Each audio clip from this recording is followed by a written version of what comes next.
اللہ نے نبی دے مقام دی قسم فرمائی اور مکہ المکرمہ دا مکان بھی اعلیٰ اور مدینہ المنورہ دا مکان بھی اعلیٰ و بلند و بالا. اللہ اکبر. کس طرح توجہ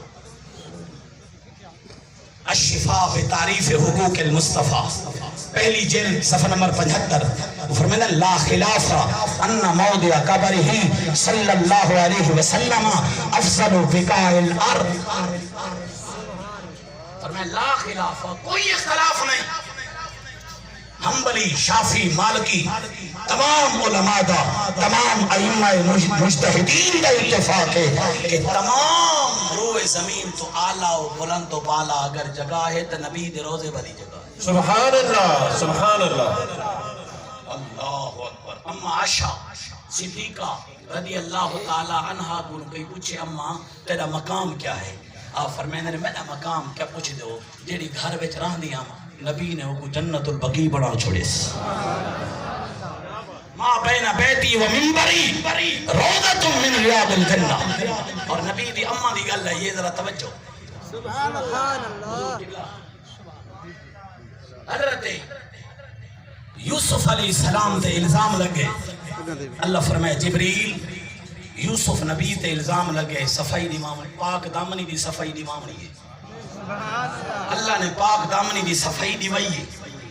حضرت مریم سلام اللہ علیہا تے الزام لگے اللہ نے پاک دامنی دی صفائی دی وئی ہے. حضرت موسیٰ علیہ السلام تے الزام لگے اللہ نے پتھر کو پاک دامنی دی صفائی دی وئی ہے. جنہیں ملے یار دی بیٹی تے الزام لگے تو رب کریم نے فرمایا جبریل اور پاک دامنی دی صفائی دیوانی نہیں پاک دامنی دی صفائی دیونی ہے.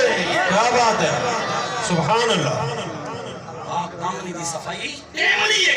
اور ایک آیت نہیں 2 آیاتہ نہیں 18 آیات نازل فرمائے. فرمایا قیامت تک قرآن دی تلاوت بھی ہو دی راسی اور میری بندی حضرت عائشہ دی پاک دامنی دا تذکرہ بھی ہو دا راسی. سبحان اللہ سبحان اللہ. کیا بات ہے. جناب والا والعصر میں کو قسم ہے محبوب دے زمانے اللہ اکبر. میں قبلہ حاجی صاحب دی بس کا حکم پورا کرا اور کچھ دوستوں نے فرمائش قبلہ حاجی سے فرمائے پچھلے دفعہ جڑی حضرت آدم علیہ السلام نے وصیت جڑی بیان کی تھی آئی وہ این دفعہ ضرور وصیت بیان کرے سو. میں اپنے مضمون کو ادھورا رکھے گا اور حاجی صاحب کی وصیت کو حکم کو پورا پیا کرے نا. حضرت سیدنا آدم علیہ السلام قبلہ جیرے ویلے دنیا تو روانہ ہوئے